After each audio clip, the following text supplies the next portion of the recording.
Kofi Asante Ennin. I ask you to be citizens, not spectators, responsible citizens, building your communities and our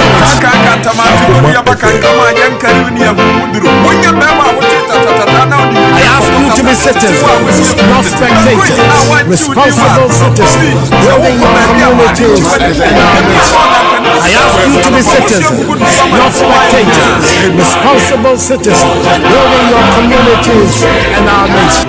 I ask you to be citizens, not spectators, responsible citizens, building your communities and our nation. I ask you to be citizens, not spectators, responsible citizens, building your communities and our nation.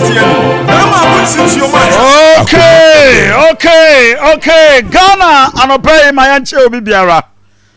Na yama Ghana fo nyina che. Another ayada edua Ghana ni bia, it's an opportunity. And I am privileged, some may represent over 30 million Ghanaians. Ni addressing the President of the Republic of Ghana. I ask you to be citizens. And anopay, we are addressing you, Mr. President. Nana Aduanaba Kofi. Addressi ayabotaya haniema ha Ghana for womo how womo be the day womo that concerns issues of very important. Then we address the president. And the major issue I address, so Mr. President, are birds in the bush. Yawo birds are who do our Ghana ha empa ayaresampa nipa epe biswada nipa gu from ayenya. We have repeatedly said it and continue to say it. Said the last time I moved for noche, we wept. Yes, the government continues to promise and promise. Abaya bako, abaya baba. What are the priorities of every government? Awo my Ghana mu. Nana Aduanaba Kofi, the President of the Republic, and I don't pay Ghana for Kai Ubiam say. In 2016, Obon Tour, 2017, on the 7th of January, Ghana 42 me, we have continued as a country. I want ma, a nipa, a good form, our various hospitals, our my Ghana. The situation after 5 years, 6 years on, it still persists. And one question per any bisa say, that bay and you bet me have these problems resolved and solved as of mine. In fact, one by our various hospitals are Nana Aduanaba Kofi remember 2 years John Dramani Mahama or started B 2012 or started B 2013. As we speak, abaning Timinye in Asante Region, we can only mention of Tepa and Yewie. We can mention of Bekwai and Yewie. In that, Ghana for be fresh and Kabeya, young completed this project. Asante Region, the only hospital I can confanoche. Nanka Yenye, Namwa, na release the stress, the pressure I was war. I ask you to in the wisdom of Nana Aduanaba Kofi last year was it no. Mean if he said, yeah, financial audit, the then director of health ministry, director of health, Dr. Tony Siasare, or say John Dramani Mahama Bino almost says ska ediska anything who has a financial audit. It's taking us 6 years.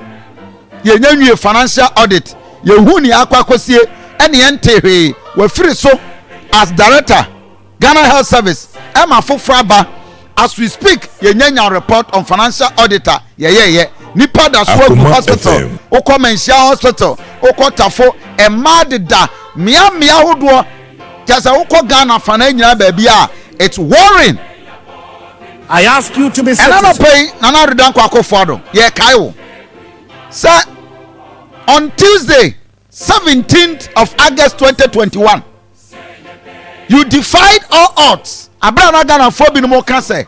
No, you the various hospitals ahodwa ewo Ghana yen sinye ye afari ifua formina woko kumawu sewa several other areas woko Ghana ha there were several hospitals Akoma FM eguwa yenwe ye. In the wisdom of your government, we did say no. agenda 111 o start here Ghana for NJ Ghana for did not have a problem, but as we speak agenda 111 was 18-month project bosume makumaku edunwoche on 17th of August 2021 ana we are short cutting our trade with agenda 111. In fact abani di to just Asante Region nkwano ye ma 16 of that project ye ni J ye bose each hospital ni ababa construct according to the government agenda 111 na ebe cost $16.88 million US. And of course medical equipment ni bibi ewo mu be about $4 million US. All hospitals were to be completed within 18 months. Nana Aduanaba Akofo at this colorful event.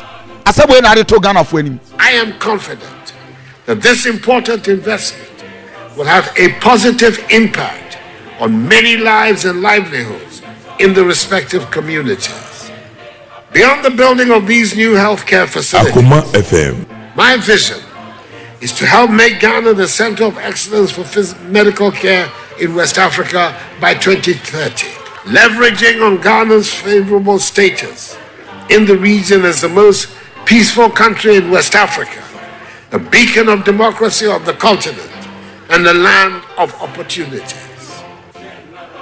This we will achieve by investing more in the development of our healthcare infrastructure, 7.9.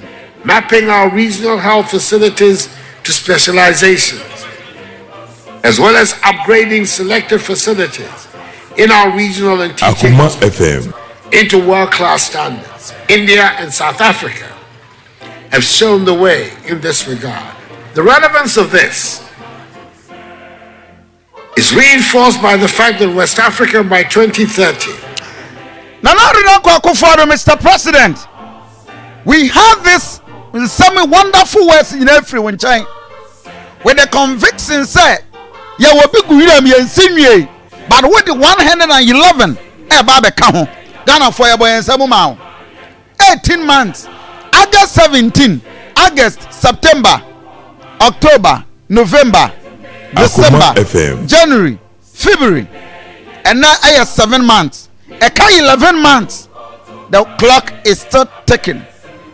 Mr. President, and young one says you at the event representing the Asante or take a course of him or making a very profound statement.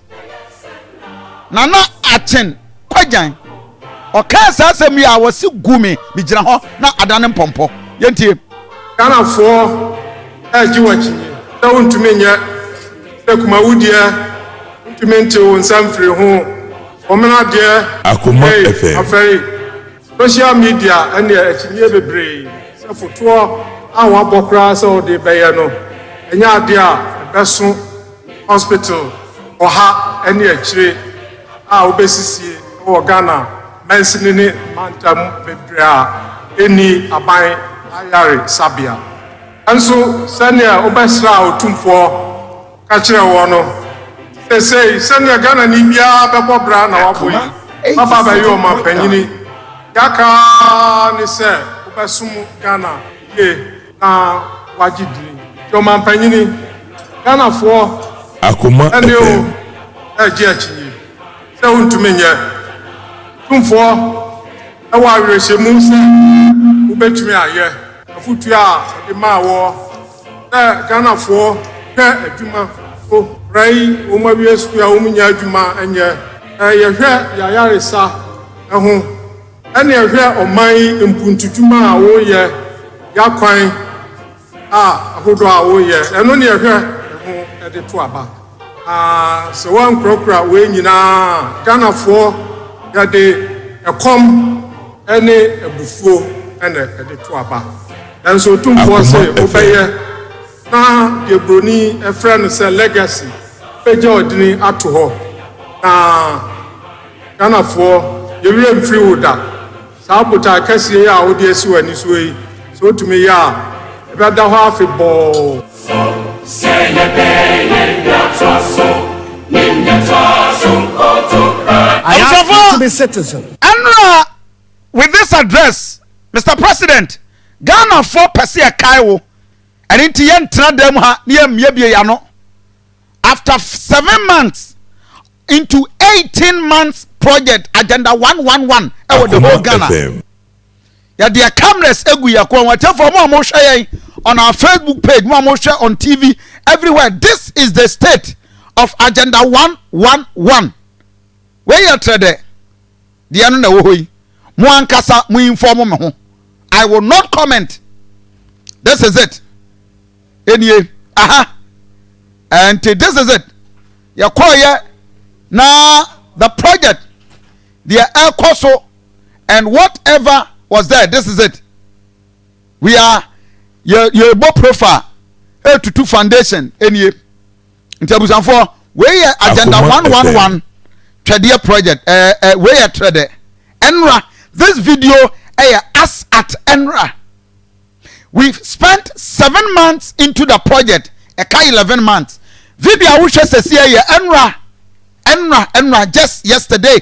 A Brian Central for a koye na team ni na Ghana Akoma team ya dia cameras a koye. This is the state. And to Mr. President and no pay.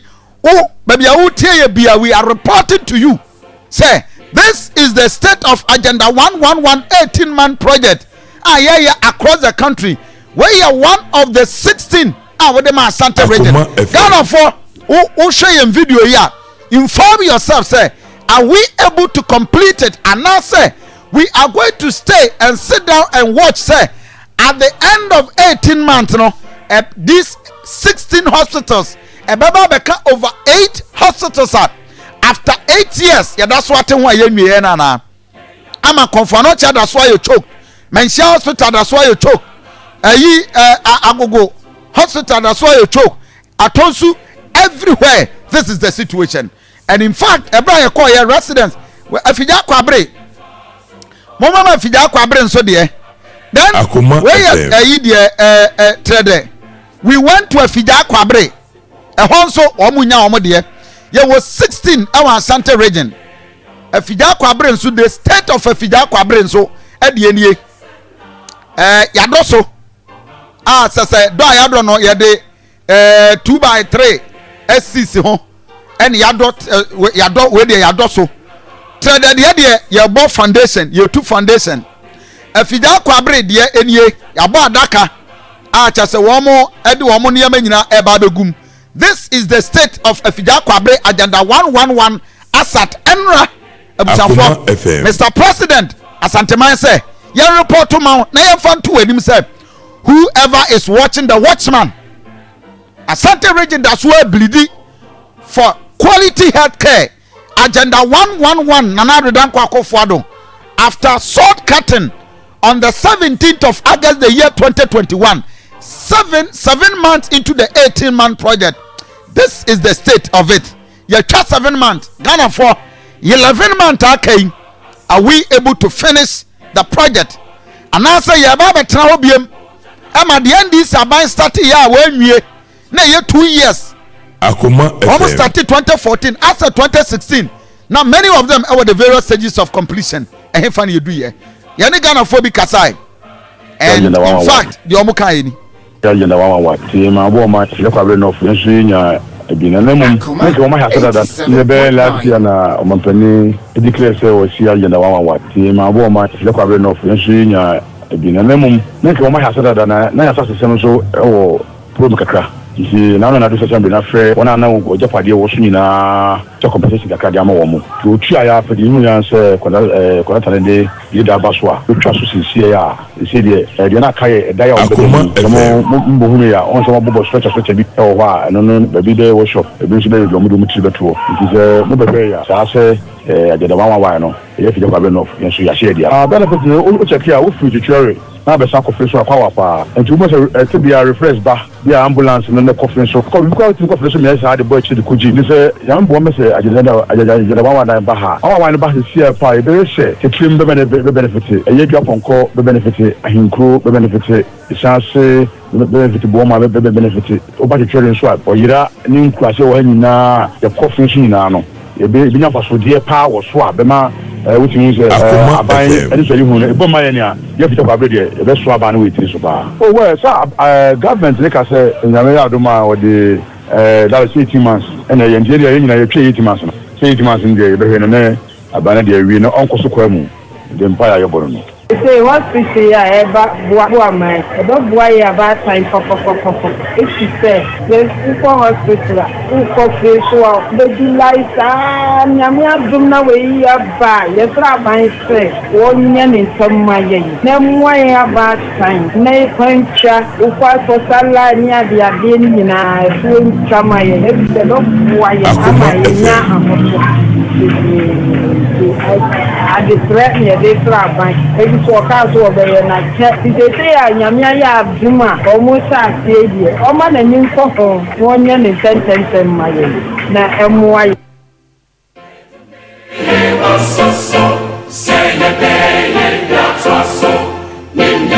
I ask you to be citizens. I ask you to be citizens. Citizens, not spectators. Citizens, not subjects. Responsible citizens. Mr. President, where Tradadia, the symbolic Ghana nyina yadi asobo from and what the foundation stage. In fact, we are reporting to you, Mr. President, say apart from Tradadia, Apeja at the foundation stage, that's two amanano. Many other areas, baby, will cry and clear. If that quabre the other my way, as one man pon here, there were several other areas that will call a year after. And in areas, baby, Mr. President, the Ghana for can say, are we going to see the same thing? The NDC best started here 1 year.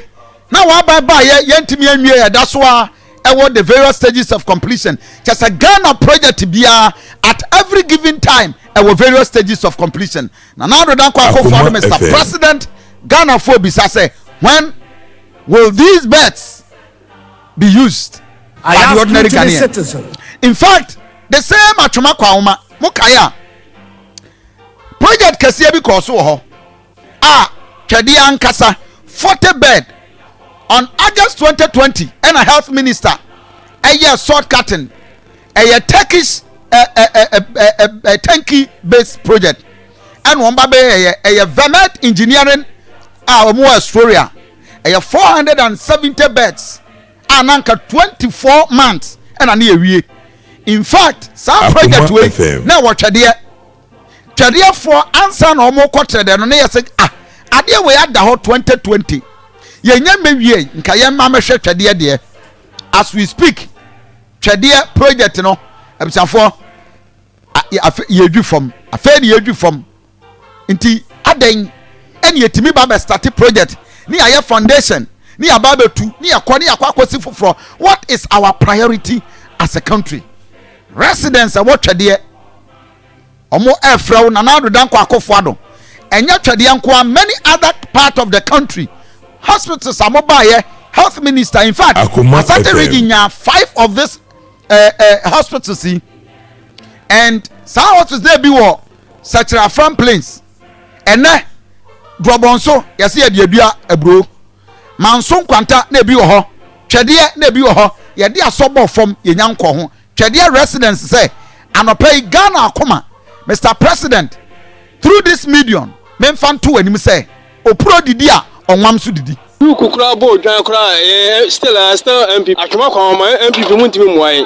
I dear say, I dear chess and I say to about near bread. Moment I saw about from some of the sea hospital. Am I? I've seen that. You hey. Come on, mobile. California Macron, no one why you to boo ye. Didn't need him saying when you don't ya crab yama. He said, Yente Honshi, and then Honshi. And Tiano, Sanya some foot and Womuti any dear, woman ya be my young Sanya about 2 on Swinton as Womujina so.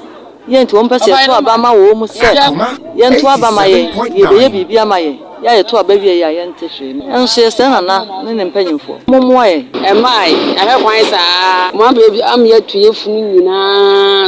Yet any man, yes, she near Mosaja. Was all the five. Eloptana, Nequinani, one day. Yes, yet to these are Yalia, just say a fro car. A cockroach so say I didn't know yet, then Koran, as a Biasabi, when this got behind Kaya. na no na nipa no wo ti saade no omomo aye pa ne ni abre pa wo mbedwi ye no na wo ho no ena kora sukura fu na no kwa na na ko afu e wo afu kora ba bi afu se ni ade da so se wo mbe ya ade na maye e de ye sere wo mu a se se be ye de a wo meye man kwofo ni me wo so nyina ma dwi agu ma me ahwe anso so enhuru hwe o man no edi nipa na so ye nyina the hospital bi kwa yare se fi anu a kwa ya sabe kwa se wa ma na wo hayya da se efiri atwa kwa anwoma ye nyina wo ha nkeye eso mo twa ho kokore ba bi mo twa ho roshi afa ho ni ada do mo ji ho nyina wa fu ada ni to mo yesa enu kurase se beto ba comments ya o mo Mr. President, Ghana force no pay one kasa address. I ask you to be seated. And I'm only a conduit for you. Not spectator. The Ghana for beside the senti the Don Mahama Bay yen. I would ja hokoye. A B and another dan kwakofado. One so babe yana. A project and 2 years. As at the time I work for Bemunu and Yenye. We are see this can be quiet research. Our election. Mebacho. Sawa. I am the only regional hospital. Asante Region. Yeah, what? Woko Greater Accra. Wamu hospitals baby. Asante Region. Yeah, me regional hospital. Yeah, only regional hospital. Yes, yeah, my yen. Sawa. Sawa started way back in 2012. Asat 2016 May 30th. Near was 70% of completion. Therefore, Mutian Yepa, Sawa Hospital, and Amotion is a CN. As at 30th May 2016, near was 70% of completion. 2016, 17, 18, 19, 20, 21, 22. 6 years on. That's what is a Sawa, therefore, and Amotion. Ye near Sawa will be back. Oh, you're fixable for your years Sawa and Kiyakom. As we speak, so what does we see? 70%. It is here the 6 months. Akoma FM. Muntia analogy way. As at 2016, na se wa was 70%. Yeah, the 6 years. Yentimi 30% completion of percent of worker. And you na see idea 5%. Say you 2 foundation, you bet 2%. You bet me the 11 months a year na. Therefore, mama yenye ho. So when you fix it, be niama any yeguswa ekosui. But as we speak, yeah, that's what 250 bed hospital. So we are our Bosomche district. Me no work say nipa da so da form, mother form our conference, mother form woman share. Mr. President, the residents are what se we are can say. Aye, it is long overdue. Asante mai Ghana nyina say. All abandoned hospitals to be a priority. I tell for more here, people that did that form sasabe. And more, Omaya, you will be BD. Omaya, your TSC castle, now so come the not spectator. Omaya, and you will hear my Mr. President. I ask you to be you move the ananke ya kasan kaja dan 111 should wait. Yan fanyi all the various hospitals and you so you hear be and you can no tumbi ko Kofi Asante o pe kasa dodo. But this is it. Residents Mr. President, they are addressing you. Hospital abe ni se wi aboaso. Eboa kuro ni wo man ni nyina. Ne de ehu ni se yesre mpanimfo se yesre wo mo. Omommoa no omonye ni ntemaye ni apomuden no ewie peyema. Apomuden no obi na abebie bi. Aban enya aban die, wono ane die no wabebie wo ha ne yeko. The scar no oje na no odin 87.9 Sra ban so hu emobo no meye oman de ni nyina omo he ase ache omo hye ase wo mama pen so na na ba ye so kra onye mfie kwonwotwe ti esre no se pani chew o me mo de ameye maye eye how kese je ye kopram so ye ha ka de kopram so na asa agu how de fm se o se ebi obi yale a ise bi anipa no se mu ye de se ni kwa wo anase bia pram so me kwa nanze me ko he me ho pram so me o ma she me da o se me ba the doctor nko aka say ka July mu no me de me bie nenka me ntwa kwa anya de nsa ma obi But if you any so I could see kwada. Jerry yet wo ye hwede ye benyankopon ba de ebe dize mutimi ebe maye se de be ya kwantwa no enye tenten maye ko be fi ya bi a unya ka mfa hanko jaache mfa to bi ase akwadu nko ba ko nwan ekofa sere so ansa na onya ka akwanzu no e how we bribi lolo fe so bi o ze ya de me ma me insurance so na se bi misika so a na se ma hweme na se Oh my God, so what are our priorities, oh my? I ask you to be citizen. Mr. President, and pay this year wa ferry.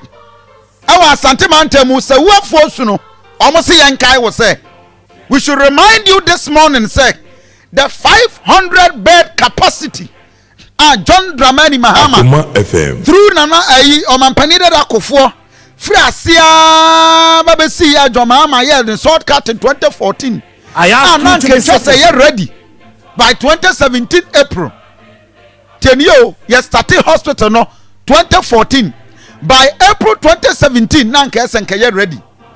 And project no as we speak 2021 ye nyanwie. Won penny for ba no mabese date. Won penny for ba no mabese date. The last time I spoke to the Deputy Defense Minister, I said, we're not kind. Mr. Minister, traffic, again, pay home. And the minister was here the nature. Akoma FM. Catcher Minister Kofi. Yameda man and Sasson, crazy also, as you will call a hospital. No, I was here to me, a green Ghana for a shot here. Observer, this is a discussion I had with the Deputy Defense Minister, Kofi Amankwa Menu. If he has said he came back and says, Kofi, I swallow a humble power. Skabi a chassis a triama contractor no in Abintimintia. I am worried. Mr. President, me di yaw. Enyamen kwa Ghana for ATM and pay obia su. Says see a kokonfanoche. Akoma FM. One mame a nipe good from a Facebook page na share. On my Ghana 64 years on after independence. And yes, any hospitals ni bio. Ya wo bebre. Se wa famina yi kumawu. My God. And yeah, Asante Region kwao. There are several other areas in the country. You want the various hospitals at the various stages of completion. Abaiba. Me mama twaso. We ababe diska. Yes, John Mahama at diska. Or the Ghana, the sickness and Cotis Hospital. No, Akoma FM. One part in Kofi, so yeah, the research. And never seen that Yanchiano Mabantumu.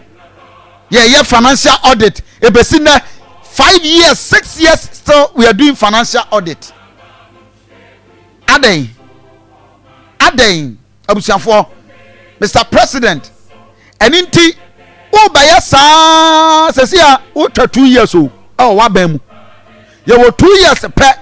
Nana now the Danko Kofado, the Obayan were Ghana and where we now call. Now, to Ghana for they decided they will hand over power to your government again or not. Akoma FM. 111 hospitals. A down so bad by any abodni said, Nana the dear no be fras ye. Yes, in Kawi Dano, was it there be over twasso, or be any problem. Sabi. Ensure a pokra ensure togum tienya dodoa. I ask you to be citizen. Nipa daswa e bufa so konfanoche nipa eda plastic chairs mu. Doctors are ready to work but they are not having the materials, the facility. I ask you to be citizen. There were hospitals, beds in the bush, not spectators. Interestingly, over 30,000 beds capacity and occupy all these most of these abandoned hospitals. Oh, only Asante Region. We are and Kobi Yarewa Feria on Vakonfanoche. I ask you to be citizen. A military hospital, ultra modern one, 500 bed capacity from Western North. Bibiani Yoso will be a Buraha for Hifa, a for region. Omunina would have been making good use of this hospital. A DNSC, Mr. President, and the question is that the year 2022, so yeah, when you say yeah, the campaign, yeah, the promise upon promises, and the Ghana for 7 country on the say it is long overdue. Mahama, Mahama. or started project. Now no asaba and I had some mine into your kind. Yes, one has to be disappointed, especially when government is formulating projects for new hospitals. I mean, these ones that are near completion, I thought that government would have exercised some diligence and apportioned some of the resources to complete these ones, because it's taxpayers' money that has gone into building them. It's not money from my pocket. It is collective money as Ghanaians. And you remember when we went to Afari, work was ongoing very strongly. This was in 2016, and it was almost 90% complete. And the contractor assured us that early in the following year, that's 2017, we'll be able to come and commission the project. Unfortunately, 5 years on, the project is still standing, and I'm sure that the costs are going to escalate, because if you don't go according to schedule, then it becomes more expensive to complete the project. And it's not only Afari, you have Segua, you have Fomina, you have Kumawu, you have Abetifi. The same thing is unfolding there. I was why John Dramani, I say, I bet Ghana pen for more opposition or Munimiansa. Akoma opposition or Munimiansa. You created the mess. And then when your project near 2 years, you didn't finish. Say ya. Na na do nso beba betena so obekọ okotra opposition wi a gaga say ya Ghana ne yakoye de ne a ye ne wo fom no ye de na om de aye moa, because omo yare a ombekọ aburochire na anu a speaker yare okọ onam Dubai menu mi no apa dan kwa ye te ye sira so hai mfuturo ku ye ne ye ni baabi akoyi ye ne ye beba because speaker yare obekọ Dubai na se speaker kra na nenam Dubai ya na do de yare a obekọ hin am kan foriata o yare ye o papua woni ye ne ko UK hey no ye siesie no fine wa ba ya policy no nti pani bia ni the commitment na no tafo hene tafo mama me tafo hospital tafo hene amampani da Kofi aban abreso and was started hospital maternity programs for hospital ne sie ya sie wia ya bibia wie tafo hene hospital da so amampani da Kofi 2008 ebesi na aban bia mponko ho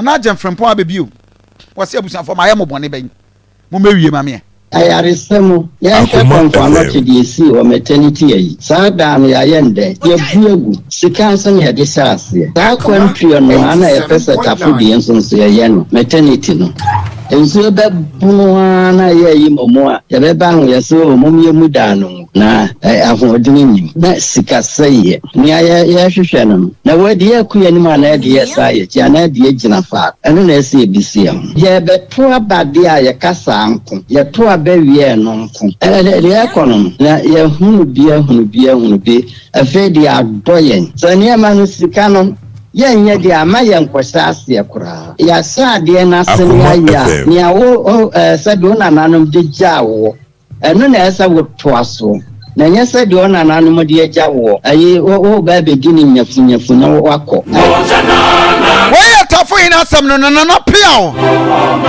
tafo fo su no me no wo kasai busanfo fomina de ya wi fomina ya about 95%. 5% te pa ye de ka ho mama me fomina hospital 2016 me Kofi Asante as at October August 2016 me call fomina na ya fixe fomina ya fixe a gas and niema air conditions in no mo fixe. Oh my God. NSC.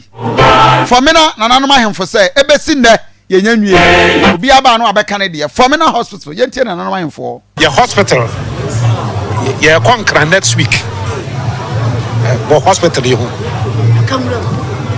na ye makwa mani nkawiram na se basa 2020 mo ba hat asembra mba beka na mo beka kire sesen you see hospital see NDC for the CEO mo about 4 years next month to me anwie amayen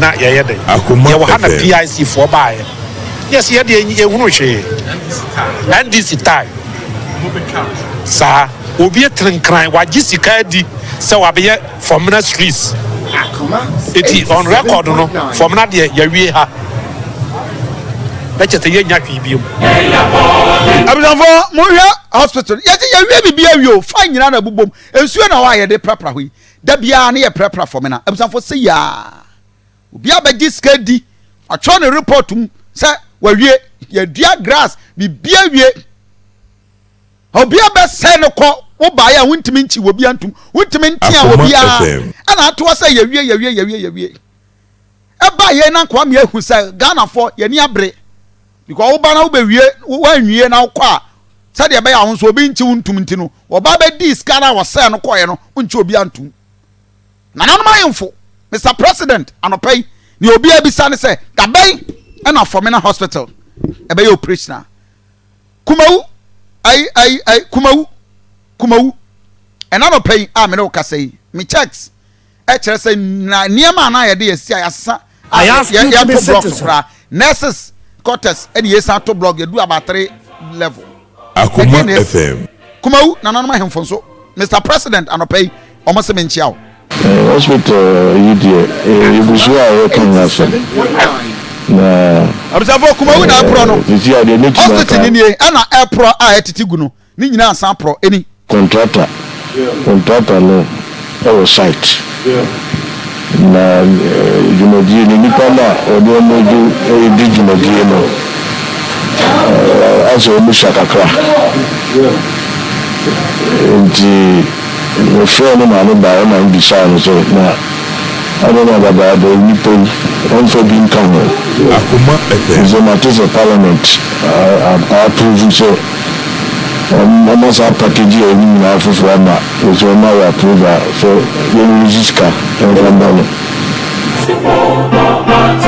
enti na wonu ma de se wo kumawu esi esi wo ma san pro ni esa boka ni esiesie ni apeja ni esiesie. This is the country we are in. 2004 ana omampani dada kofo odi asobo form for another teaching hospital e wo KNUST therefore mon share sa video we mo KNUST teaching Akoma hospital FM na sa KNUST teaching hospital no omampani dada kofo siya du baby ananka ye ba bebo so ene siya yi na as we speak 800 bed capacity Kwame Nkrumah Swaponi mu hospital we 800 beds anya 500 o and anya 200 800 bed capacity. You can imagine sanka hospital we nyina yetimi awie ne na so ate ha anopai Mr President Ghana for some nkai wo na mi misa say e de na ekoso o man mu now no the deputy finance minister John Kuma ose Kofi aban agiska asese ide abeto KNUST ayeba be complete and that was late last year December dim and John Kuma eka asasem no ye hwe ne ya bompaye se asasem na yaka no ebetimi abam but I still remember otekoko so chewpa wode ma wo nanado dan kwa akofo say a whole 8 years of John Dramani Mahama any Atamas time they couldn't add the password to it. But what dear Akoma FM what you di yenti otumfo. I also pay periodic working visits to the campus to ascertain things for myself. I must say, campus to ascertain things for my. I also pay periodic working visits. Your Excellency the President, distinguished ladies and gentlemen, as you may know, even though I get briefings about all the happenings in the university, I also pay periodic working visits to the campus to ascertain things for myself. I must say, I've been very much impressed with the strategic developments on this campus. This notwithstanding, Akoma FM the KNUST Teaching Hospital project, which on completion will accelerate the education and training of medical and allied health professionals for health self-delivery in the country, has been on the drawing board from 2008, 12 years. I ask you to be citizen, which seems to be abandoned due to lack of funds. Not spectators. I have written to you, Your Excellency, through the Minister of Finance, and I do hope that it is a priority on Your Excellency's healthcare agenda. And I ask especially you to be so, citizen. when I'm the chancellor and you are the president, I want this hospital to be built for me. I'm saying for our secret gume. I was here gume. My kuma started bokosro. Mr. President, Otiko Kwasa say he is the chancellor and you are the president. And we nyam bain and kechewi.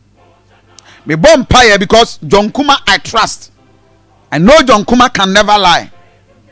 Obetimi edintro kra we di onintro. Wasi Kofi yes ye diska over 90 million e di ababe to ha ye babe wie.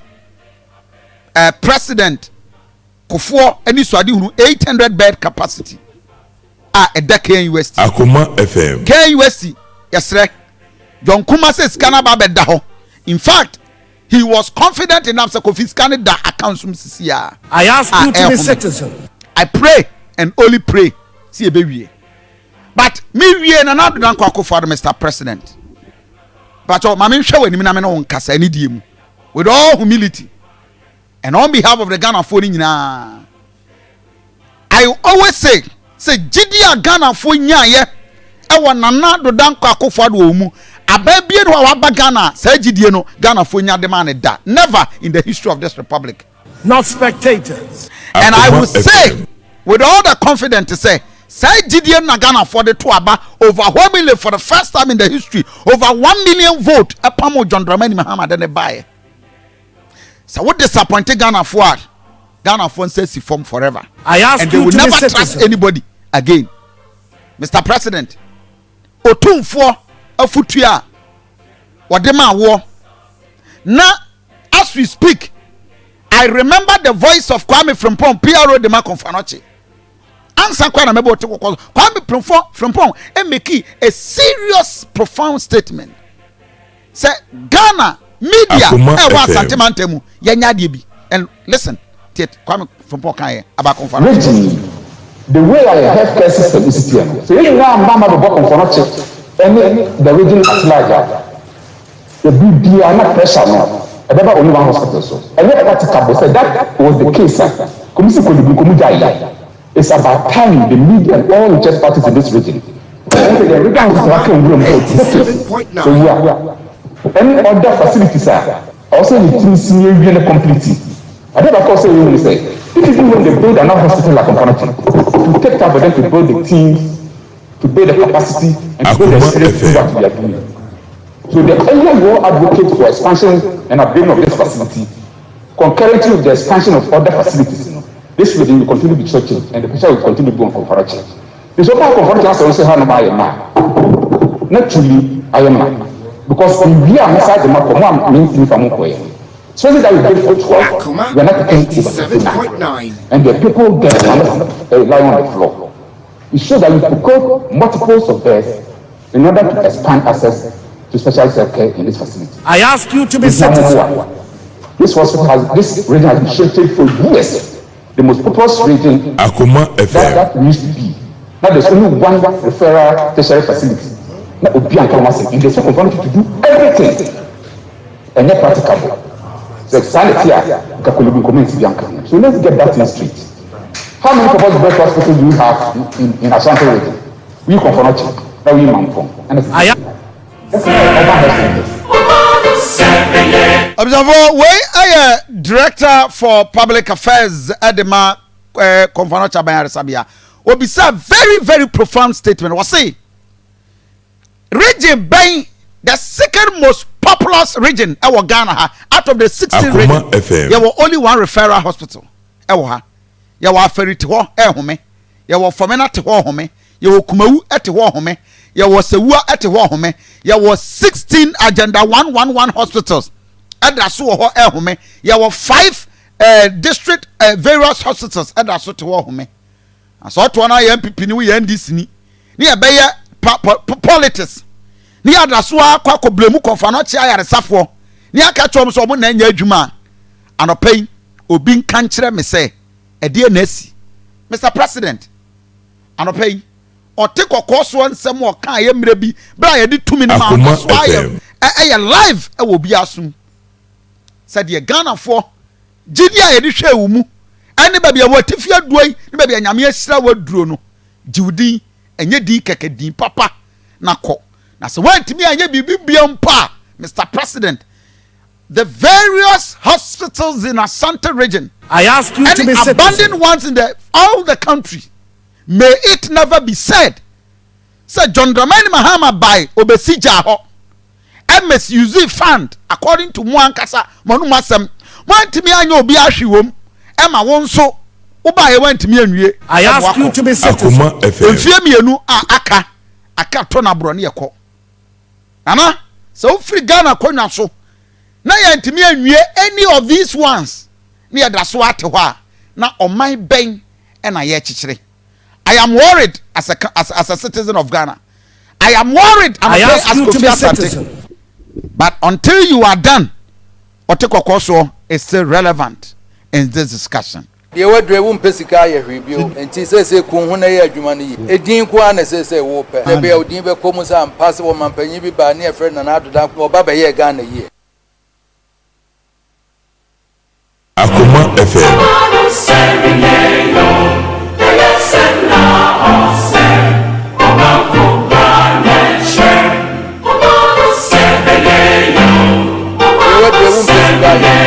nti sɛ kun ho na yɛ adwuma no yi ɛdin ko a na sɛ wo pɛ da bia odin bɛkɔ mu sɛ ampa sɛ wɔ mampanyin bi baa ne ɛfrɛ Nana Adoda ɔba bɛyɛ Ghana yie.